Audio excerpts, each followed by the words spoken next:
All right. Welcome, everyone, to Children's Book World event with Brian Zepka to celebrate the release of his new book, The Temperature of Me and You. We're so excited to have you, Brian. Welcome. Thank you. I'm so excited to be here. So, tonight we're going to talk about all things related to you and your book. I have a couple questions for you. I'd love to get started with your inspiration for the book. Okay. Yeah, it's a good question. Usually everyone starts with like, can you pitch it for us? So this is good mixing it up. I want to go all the way to the beginning of the inspiration. Yeah, so inspiration was, I guess I can kind of like backtrack to where I was in the writing process when I started working on this one. So I wrote another book before this one, which was like a dystopian novel, which wasn't published. And then when I kind of like sat down to write my next one, I knew that I wanted to write something that was like fun, adventurous, and with this gay couple who were already like out of the closet and living openly and experiencing their high school moments like out of the closet. And so that's kind of like where I knew I wanted to go, but then I kind of just like needed my idea. Like I knew I wanted those characters to be in those phases of their life, but then I needed the idea. And so a lot of my ideas just like I use from my school or work, or just things that happened in my life. And this particular idea for The Temperature of Me and You came to me during a commute to work. And I can't really say too much because it's kind of like a spoiler, but essentially the main character kind of like gets his powers through this type of event. And the event happened like while I was commuting. And so that's kind of like where the idea came to me. So took that idea with like the powers and things and then merged it with the characters that like I had in my mind about like experiencing this like first love, and then just like merged the two and then sat down and write this. Amazing. So, love story, little, it's not magic, but there's a There's like sci-fi elements. element. Yeah, yeah. There's a lot. There's romance, there's sci-fi, there's like the mystery, and then there's like some humor in there as well. And then it's kind of like, I would say it's a contemporary. That's kind of how I've been pitching it. Contemporary, like at its core, but then it has like these other elements that kind of like make it a little bit like a different and like multifaceted story. Yeah, there's definitely a lot going on here. The more you read, the more you uncover about the story and the different twists and turns that it has. So, we start with Dylan Highmark, and he is working at the Dairy Queen. Can you tell us a little bit about Dylan? Yeah, so Dylan is just this he's kind of a little bit of a lost soul in the beginning of the story. He's very content with where he is in his life. Like he kind of like has his two best friends, and he's fortunate enough to have like a supportive family. And so he's kind of just like sitting in that lane and just doing his shifts at the Dairy Queen. He's not very involved in school or anything like that. He's never really had a dating life. So he's just kind of like slogging through. But at the same time, he kind of is starting to realize that he's missing out on a lot of life events. Like his peers are having the relationships and they're involved in all these kind of extracurriculars. Like his two best friends are both cheerleaders, but then they also have their own things going on. Like Perry has her relationships, and then his friend Kirsten is very type A and into school and has like so much going on and like a career goal and all this stuff. And so he's kind of like getting really anxious about that. And so that's when we meet him. He's in this like anxious, desperate phase where he's like afraid to take the next step because he's so comfortable and has like some past traumas like from when he was coming out in previous like friendships that like he's afraid if he steps out he's gonna like go back to that. So he's like stuck in this kind of like rut. But then he meets Jordan like in the first chapter, and then he kind of like decides at that moment that he's gonna like pursue something different, and a little bit desperately, but he does it anyway. So. He's very true to himself. He's very much like, I'm gonna be my own compass and guide myself and not let Hmm. these other people tell me who I need to be. Um, I really I love Jordan. Can you tell us a little bit about Jordan without giving too much away? Yeah. Let's see. What can I say without I know spoiling? that's a little tricky, Yeah.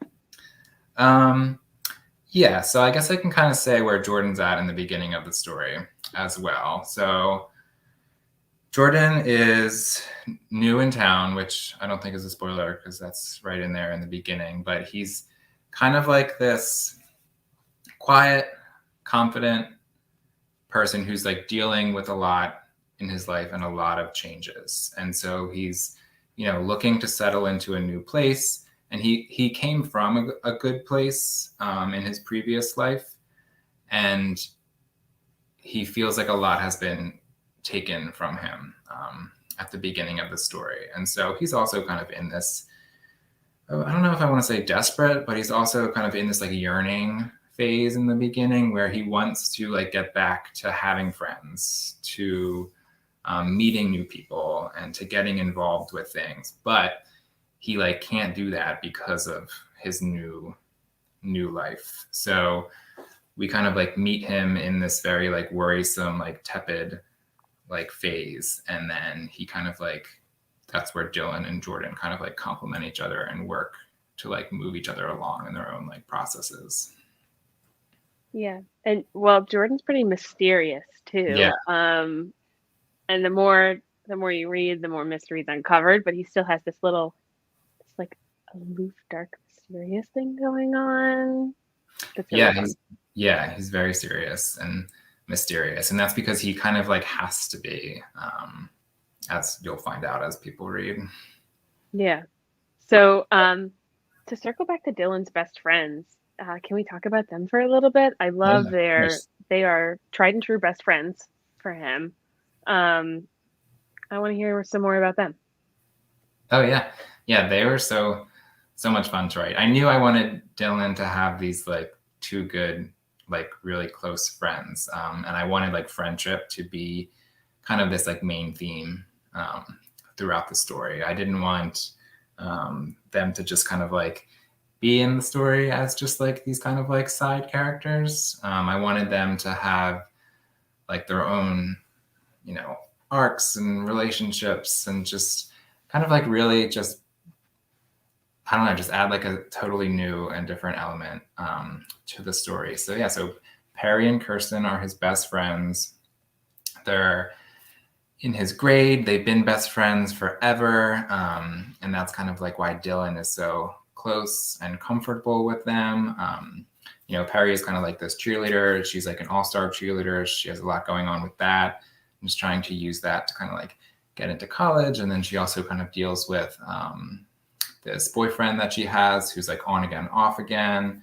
And then Kirsten is also a cheerleader, but she's also like in so many different things at school, and she wants to be this broadcast news anchor or go into journalism. And so she's also very popular, and the the most popular girl in school according to Dylan. And that's kind of like why he loves her so much, is because she is the most popular, and Dylan's like definitely not the most popular, but she still chooses him kind of like over everyone else. So they have this like very close, like loyal bond that he trusts, like he trusts her a lot. And so yeah, so those are like some of the exciting things. And then their friendship is also kind of like put to the test in this story. I think, Dylan's never really had a boyfriend or interacted with someone outside of their little friend group. And so he doesn't know how to handle it. And I think that's kind of like one of the things we watch Dylan do throughout the story, is how to handle this like new friendship and new boyfriend, and keep secrets from people that he's told everything to since he was in kindergarten. And as we kind of see, it kind of blows up in his face a little bit, no pun intended, but yeah, so it's fun. Yeah, and I mean that's something that a lot of teens go through too, and young adults go through. Is you have some relationships and you get a little obsessed and you get a little uh, move away from your friends and navigate those Yeah, relationships. definitely. Um, we were talking about this a little bit before, but one of my favorite things that the friends do is they do seasonal paint by numbers together. Um, and they go to these art galleries. So can we talk about their fun side activity that they do together? Yeah. So Dylan, Perry, and Kirsten, the little friend group, they're very much into like art and painting, and it's just kind of something that they've fallen into. They've made it into like one of their like hobbies and events that they do. And so yeah, they do paint by numbers each season, and it's kind of like a winter theme, a spring theme, summer theme, and they just kind of like use it to bond and have fun together. And then kind of related to that, they go to this event that's once a month in their hometowns where all the art galleries are open. This is actually based off a Philly event. Have you ever been to First Fridays in Old City? Yes. I love First Fridays. Yeah, so that's where I got the idea from. So in the book, it's actually called Second Saturdays. I know. I was like, is this First Friday? Yeah. So like all the art galleries are open, and they just kind of like go through them, and they share stories of past ones that they've been to and what they do in each one, and like how they have like a lot of fun. And so yeah, so they're super into that. And then there's also just kind of like a theme involved there where Dylan is constantly comparing his life to other people's, and he talks about the paintings that he sees, and there's never really any like depictions of like gay romance or gay love so he kind of like feels left out there. And then he's not like super confident either, so he's not confident in sharing his paintings, and it's kind of like this metaphor for his life where he's not confident in sharing himself or his paintings, and he's kind of like one day hoping that his life is kind of like beautiful enough to be put into a painting. And so that theme is kind of like throughout the story as well. Yeah. I love that theme in the story and how it manifests closer to the end, which we will leave to the readers. So circling back to some of the girls in school, can we talk a little about Savannah and her role in the book? Because she's a really interesting character. Yeah, she's super interesting. So she's also a tough one to talk about without spoiling anything. Right. But she is kind of like, I don't know how to say it, but she is an important character in Dylan's journey, I would say. And she's kind of like going through her own issues, and then her arc intersects with Dylan's arc at like a very pivotal time. And so they both kind of like go through this process at the exact same time, and then kind of have to deal with their identities like in this unique way. Yeah, because very general, but I can't really say much. Well, at the beginning, they're a little head to head. She's not Dylan's biggest fan, and they seem like total opposites at the beginning. Yeah. And then as the story tracks, they maybe are a little more similar, going through something more similar than they might have thought. Yeah. And where they're similar as well is, Dylan is afraid to open up and meet new people, and then Savannah is kind of the same way, but in a more outward facing way. So whereas Dylan like pulls inward and doesn't even like really expose himself to anyone new, Savannah like puts her emotions outward and then like pushes people away. And so they kind of like are dealing with similar things, but then handling them in different ways. And that's kind of like what I was trying to do with those two characters. Yeah, they work as nice foils for each other. Well, Savannah's more of a foil for Dylan since he's the main guy. But yeah, I think that they do it. You did a good job. Cool. So Dylan, in the beginning of the book, he's talking a little bit about coming out and how he came out in 8th grade, right? And he talks a little bit about how he feels like he's missing out.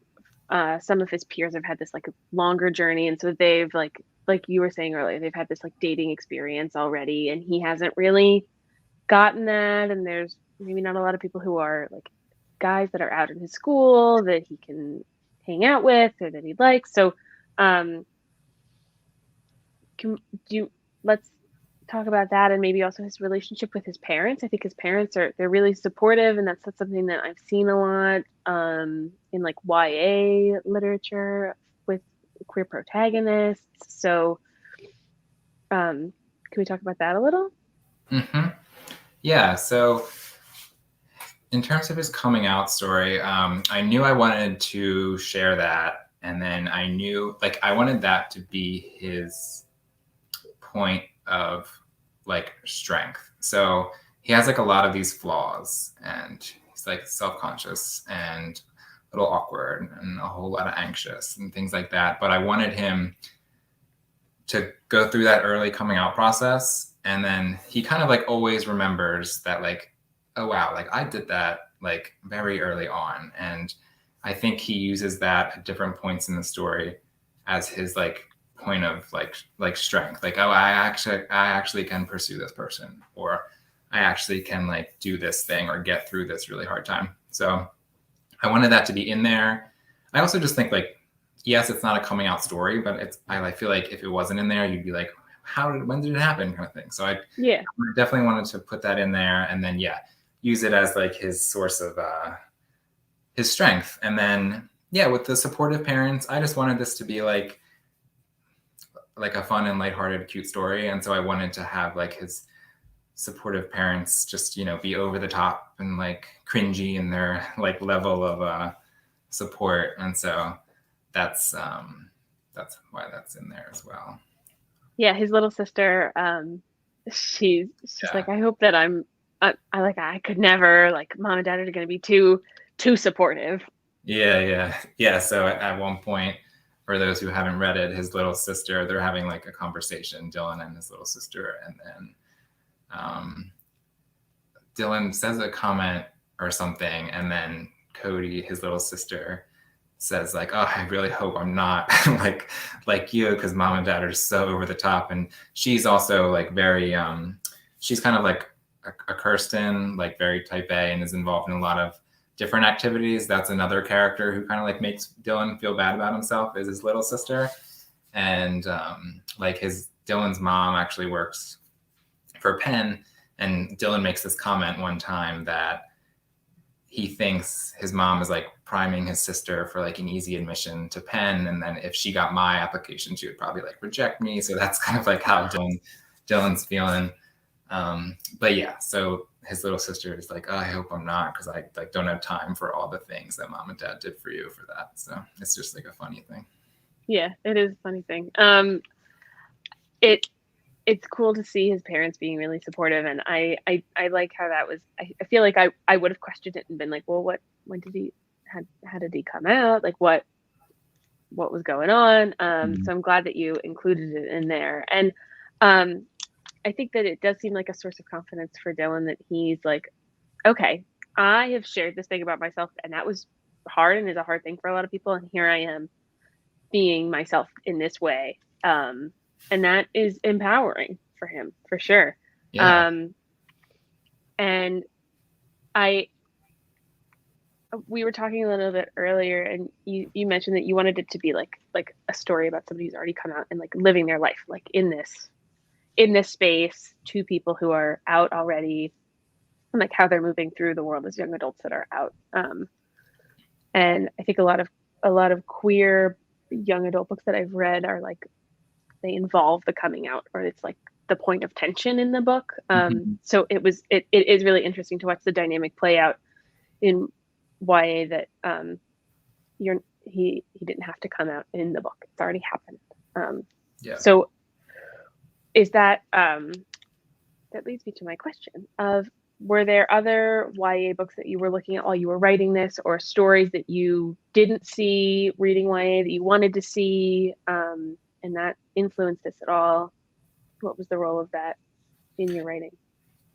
Yeah, so I think definitely writing a story that wasn't a coming out story was something that influenced this book. I think like a lot of what you just said, seeing a lot of the queer YA stories be about like coming out or having that tension, which is like, I love coming out books, like they're great. And so, but I kind of wanted to explore something different. And related to that, I will say, coming out is a process. And I think that that is something that I also wanted to include in this book. And yes, Dylan has come out of the closet, but he also is still dealing with a lot of the things like shame and fully realizing himself in the years that follow. And so there's another storyline in the book with the Gay Straight Alliance at his school.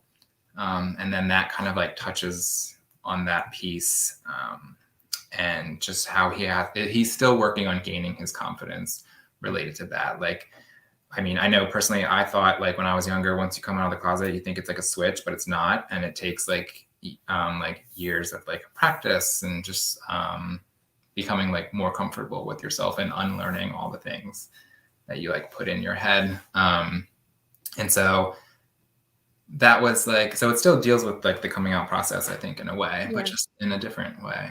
And so that is definitely part of the inspiration. And then in terms of books that I liked, I loved, I don't think there was one in particular that I like looked at while I was writing, but I think I took pieces. There was Autobiography. I don't know if you ever read that one. Oh, no, I haven't. You have? I have not. Oh, yeah. Yeah, that's a great one. And it's about, it's another young adult novel, and there's a queer couple in it. And I just love like the romance pieces of that one. And that was, and then like Aristotle and Dante. So I just like loved like all the different relationships pulled from like the different stories. And so I would definitely say that I was kind of like thinking about those as I was like writing this book. Were there any YA books that you really loved as a teen, like some of your favorites to read? Yes. So I will say the books that got me back into reading when I was a teen were The Hunger Games. I was definitely obsessed with those, and they're just so good. Yeah. What else? The Perks of Being a Wallflower is probably like one of my favorite books. I love that one. It's a really good one. I love that one. Yeah, it's so good. That was like one of the few books that I ever actually like teared up and like cried out a little bit. But Looking for Alaska was great. I love Looking for Alaska. That was my favorite book for so long. Yeah, that one was so good. But yeah, those are the first ones that come to mind. What else? Autobiography is honestly one of my favorites. That's like a little bit more recent when I read that one, but that one's just so good, I think. Wow, I'll have to add it to my TBR. So those are all really great books. I love all of those. As you were writing a little bit before in our little green room, we talked about your writing process, but take us through your process. I know there were some big changes that we can't really talk about because they would reveal some things. But so what was the writing process like for you? You'd already written a book and you moved on to this one, inspired to write it. So you went through a couple of revisions. What was that like? Yeah. So when this book was picked up by Disney Hyperion, we did like 3 stages of developmental edits, and then we did a couple line edits, and then we moved into copy edits. And then before that, I also did 1 round of edits with my agent. So the manuscript is definitely a lot different than when it was first kind of like picked up by my agent. And I always just think that is just really interesting to think about. And I think that is something that's really going to help me moving forward in my writing career, because I feel like I used to obsess so much about having everything kind of like in line or fully developed, but then like seeing, like, obviously it's still important, but seeing how many changes you make to a manuscript throughout like the publication process, you just like realize like how much like goes into it. Like I always thought like, oh, my first draft is going to be the one that's like published in the book, but that's definitely not the case, and thankfully so. And so but yeah, so that is definitely something interesting, but that was a tangent. So my writing process, I will say that, yeah, usually I think of the idea first, and then I just make like a brief outline, and then I connect all the points within my outline. So I definitely have to have like the beginning, the middle, the end, all the main characters and how they kind of like interact. So I'll sit with that a little bit. but then I just kind of like start writing and filling in kind of like the spaces, I guess. And then it comes naturally, which is fun sometimes. Yeah. To let it all flow out, right? Yeah. Yeah. And then I think one of the changes we can't really talk about, but it involved like moving something from the end to the beginning. And so that was like a stressful edit because it was kind of like a ripple effect where I moved something from the last quarter of the book to the first quarter, and it pretty much changed every chapter after that. So that was a lot of work. But I think it made the book like a lot stronger. So definitely thankful for that edit. And then, yeah, I think I've talked about this before as well in other interviews, but also the very, very first draft of this book when I was unrepresented, just writing as like just a writer. Just writing as Brian. Yeah. Not the author, Brian. But it started off with Jordan being the main character and being from his point of view. Yeah. Mm-hmm. Whoa. I'm trying to imagine what the book would be like from his point of view.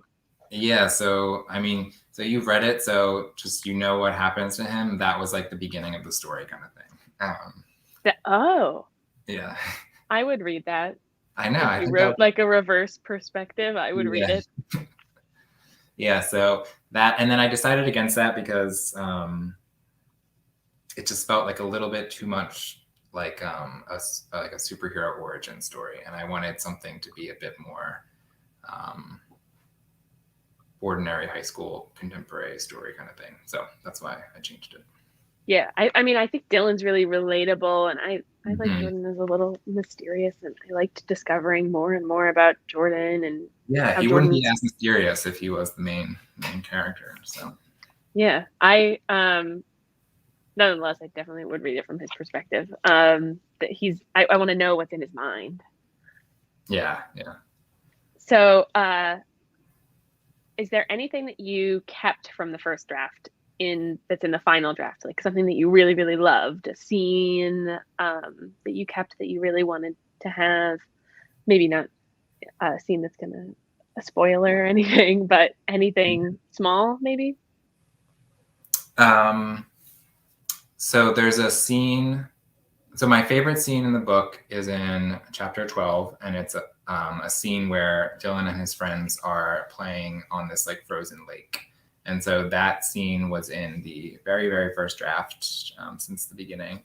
And it's always stayed in there. And I just love it so much just because it kind of like contains everything within the story. There's like sci-fi, there's romance, there's like the friendship component and like Dylan's quirkiness. And it's all just like takes place on like this frozen lake in the middle of the night in the woods. It just feels very like cinematic and pretty. So I love that scene. That's been in there since the beginning. There's a lot that's in there, I think, from the beginning. Definitely more like fleshed out or more like specific, but I think like the GSA thing, Gay Straight Alliance, that was always in there. Okay. So there's definitely a lot of different pieces that's kind of stuck around. Cool. I like to know what sticks around after so many drafts because that's usually the best. Yeah. The richest parts. Yeah, I would say we cut a lot of Dylan's monologue. I cut a lot of that. There was even more than in the original one. Okay. So cut a lot of that. Wow, that's really cool. So do you, when you write, do you have anything that you listen to? Do you listen to music? Do you write in silence? Yeah, I listen to instrumental music. So like film scores, television scores. Oh. And I can't listen to music with words or lyrics, just the instruments. And so that's usually what I do. For this one, I listened to like a Stranger Things inspired playlist. So. Oh. Yeah. I could almost reread it listening to that and get the vibe. Yeah. So what's your favorite movie score to listen to while you write would be my next question, but Stranger Things was the one for this one. Yes, Stranger Things is a good one. The movie Arrival with Amy Adams is a good one. That's like science fiction. The Sicario playlist with Emily Blunt, that is a good one. It's just like intense. It's like intense, but like a quiet intense. So like like I can't listen to something that's obviously just like blaring like trumpets and things, but it's like a quiet intensity, which is like puts me in the mood. So that's a good one. The Inception one is a good one. That is a really good.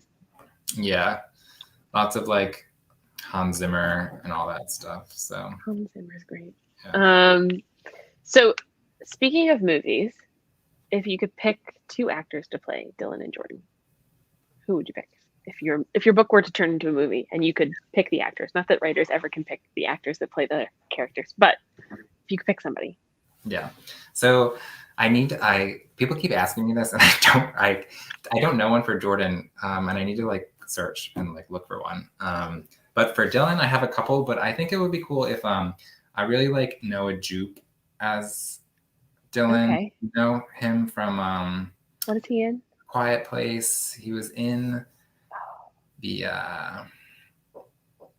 he was also in the limited series with Nicole Kidman on HBO. I forget what that's called. Oh, okay. He was the kid in there. I just think he has like the look with like the curly hair and like his whole demeanor. I think he would be a good fit. You think he captured Dylan pretty good? Yeah, pretty well. I think so.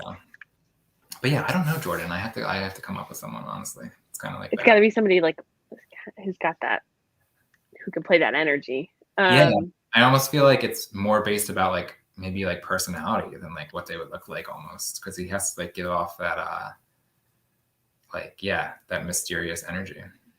Yeah, it's the mysterious energy and his hair, like the way that his hair falls. I feel like I read the description of his hair, and his hair is like just really cute, and the way that it sits. And so, for some reason in my mind, I was thinking Chalamet, Timothy Chalamet. Oh, I feel like I don't know if he would do he does mysterious okay, but I don't know if he captured Jordan.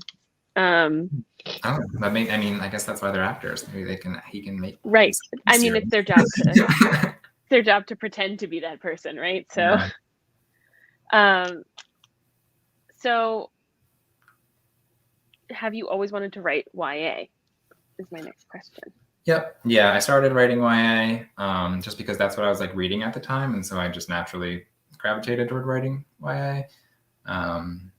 And I mean, I just love YA. I love the coming out like story, like the coming of age story, and just like everything that is kind of like involved in that pivotal time of life. I just think there's like so many like fun storylines to explore, and that's kind of like what I was hoping to do with this book, and then hopefully that other people do with like more like queer YA, just like exploring like the ordinary things that happen in high school and all that fun stuff.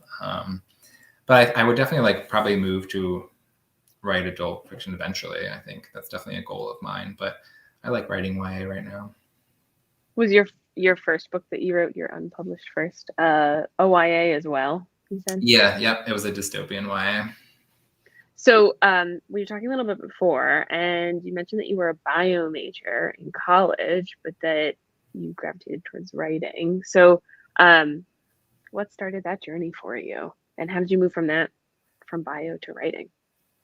Yeah, so with, I needed a creative kind of like outlet with the biology stuff. So I was like pretty creative growing up and just like doing creative things like art and instruments and all that. And then when I got to college, there really wasn't as much time for like creativity, and like biology like was very intense. It took like a lot of my time with just like lectures and lab work, and there was like physics and chemistry, and it was like really hard, honestly. And so I just needed like a break mentally from doing that. And then I just kind of like, because I think I started reading a lot, and then that was like the first step. I think I really, really started like reading a whole lot and getting into like YA fiction. And then I moved into writing as like another way to relax. So that's kind of like how I kind of like switched back and forth. And I found like writing was something that I could do creatively, just like in my dorm or like on my laptop, like right there, kind of like next to like my homework and stuff. So I didn't have to like go anywhere or do anything. It was just like easy to switch back and forth. So it was good with like time and stuff too. That's good. It's good to switch between the things you're doing. Mm-hmm. So there's some sci-fi elements in the book, and you have the degree. Did you take any inspiration from your work or from your knowledge from that while writing the book? I don't think, I mean, my other works were definitely influenced heavily by school and stuff. This one, I would say the influence came from like that commute that I was talking about. That was like my Right. real life influence into that. I mean, I definitely think from taking like chemistry and other like science classes, I think I kind of like picked up on some different things. There's like the sci-fi elements in this book, as people will see, are like related to like one part of science. I don't want to say, but Okay. I definitely don't know if I would have thought of that if I wasn't like a bio major, if that makes Okay. sense. So That does make sense. I definitely think it kind of like had a little bit of influence there. So, and the book is also set, we talked about how second Saturdays are a little bit like first Fridays, and the book is set in the burbs outside of Philly. And you're from Westchester. So, can we talk a little bit about the setting of the book and the inspiration you took? Mm-hmm.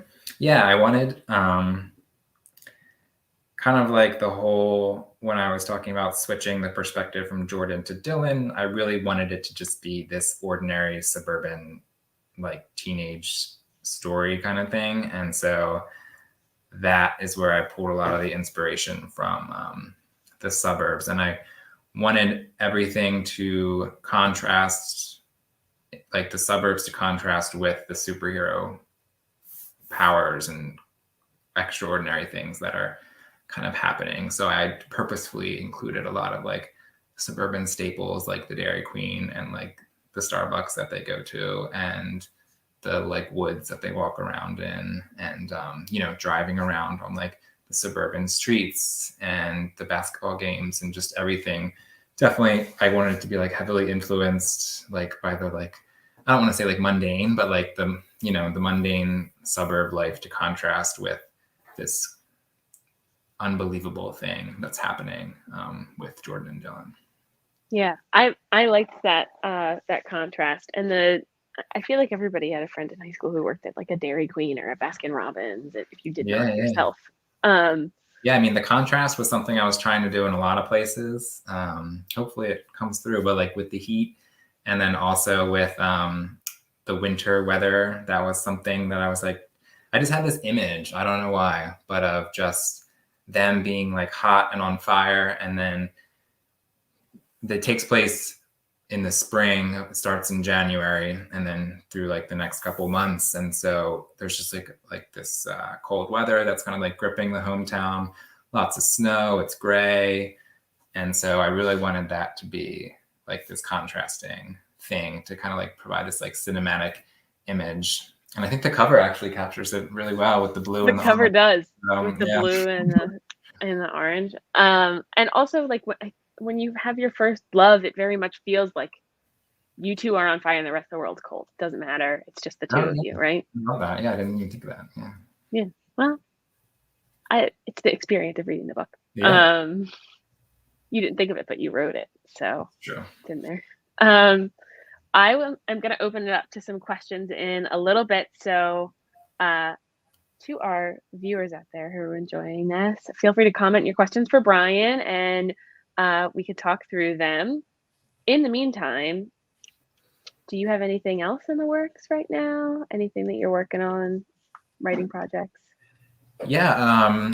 So I just finished another manuscript, and I was doing edits with that from my agent like over the winter break, and I just sent it off to her in like a couple weeks ago. And so that manuscript is kind of like done and being reviewed. It's another YA story. It's kind of like a contemporary, but then it has some like magical science fiction elements, which I discovered is what my thing. Like my brain. It's good to know your thing. I like it. Yeah, so that is kind of like done, and then I'm just like focusing on the launch now, Temperature of Me and You. I'm like not writing, which is for like this next couple of weeks, which is kind of nice, I think. So we'll see what happens with the next manuscript. But then I do have an idea I do have the idea for my next one, which I haven't started writing, but I'm about maybe you've I'll already got it stewing in there. Yeah, I got it stewing. I got it. I wrote it down. I have the characters, and so maybe I'll start that in spring or summer, depending on how everything kind of like shakes out. Oh, exciting. So you were saying that you usually have your outline, your beginning, middle, end, and your characters. So you have all that set already for that one? Yep. Yeah. It's definitely very early on in its outline stage. I need to like figure out some more things, especially with some side characters, but the like main characters, beginning, middle, end is all there. So who would you say is your favorite side character in this one, in The Temperature of Me? Temperature of Me and You. Savannah. Yeah. Yeah. I like how Savannah, her track. Yeah, I do like her arc. She was also just like really fun to write. I mean, she's a little over the top, and it was just fun to write the scenes and how I just like pictured it playing out in my head. And so yeah, I think I would choose her. I think. Yeah, I like her. Who's yours? Oh my, I actually really love his little sister. That's good. She only had a couple scenes, so that's fun. I know she did, but she was really. My brother was like a teenager who wanted nothing to do with me, and I was like the type A one of the two of us. So I think that I just found her really relatable, and you know, when she's I don't think it's giving away like that when he does not arrive home in time to like be there with her on her like one day off from all of her extracurriculars, and she's like, you owe me. I think she's really relatable. And I liked her little appearance. So I think she might be my favorite. But Savannah was really cool. I don't think of her as like to me, she feels like she plays a really big role in the book, I think. So but she is like, you know, obviously not Jordan or Dylan. I love his friends too. I think that they're all really well-rounded characters that are very dynamic and I like how they have their own things going on. They have their own relationships. They have their own things they want to do in their life. So I think they're all really well developed. It looks like we have a couple questions coming in. Let's see what we got. Kelly Grace wants to know, would you like for this to become a show or a movie one day? So we talked about who you'd cast. Do you want that to happen? Yeah, that's like a dream. That would be so much fun. Seeing it, like I've seen different pieces of like art, and I commissioned some character art and stuff for this, and I think seeing characters come to life through that is exciting. I can't even imagine like the level of excitement of like seeing it like on screen. And I think I wrote it to be kind of like a little bit cinematic, so it would be exciting to see that like developed. So would you say it would be a better movie or a show? Because it takes place in that whole season, so you could do a show, like, you know. Yeah, I think I would prefer a show. I think just because you would get a lot more details.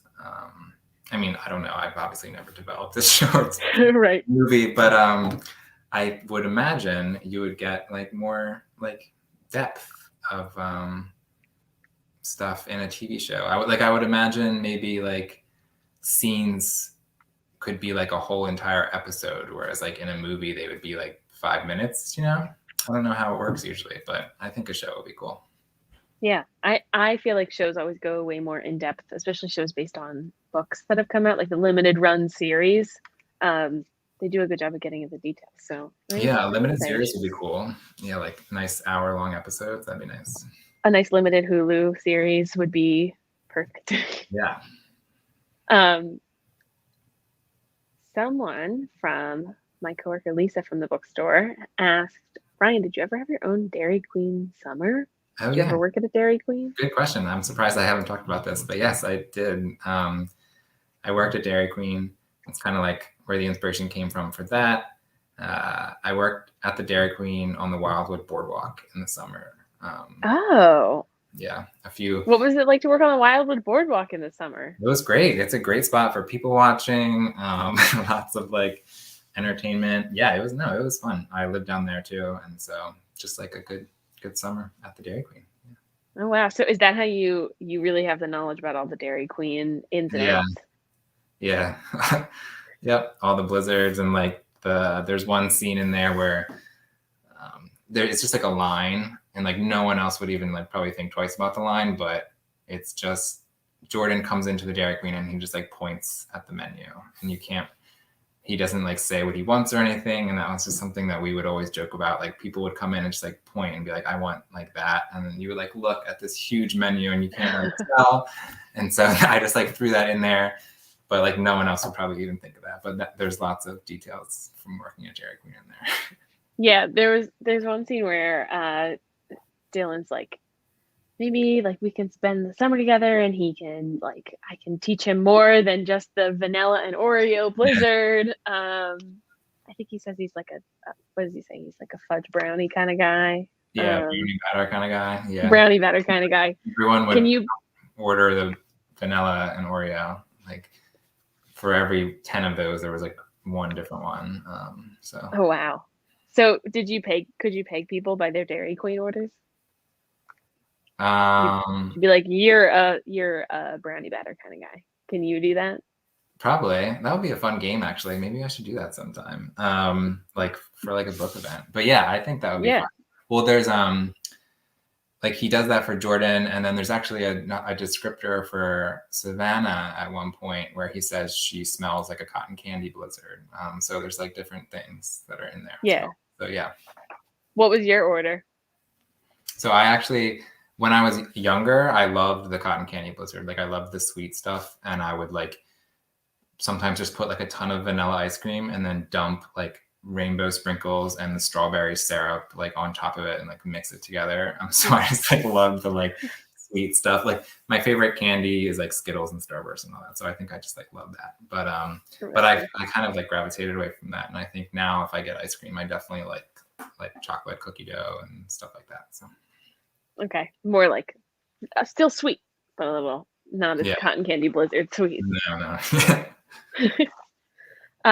Well, this is an amazing book. You can get signed and personalized copies at Children's Book World. You can order them through tomorrow because Brian will be coming in the store to sign them soon. Thanks so much, Brian, for this wonderful event, for talking about your book and your Dairy Queen adventures. Yeah, of course. Thank you for having me. This was fun. Yeah, this is really fun. So again, everybody can get their signed books at childrensbookworld.net. We have a page just for you, Brian. I saw. That was cool. Thank you for that. Yeah, it's our special page just for you. So thanks again, and best of luck to you with this book, and can't wait to see if it becomes a limited run series and your next project. Yeah. Thank you. Yeah. And I'll see you soon when I come in and sign. Yeah. All right. Well, thanks, everybody. Have a good night.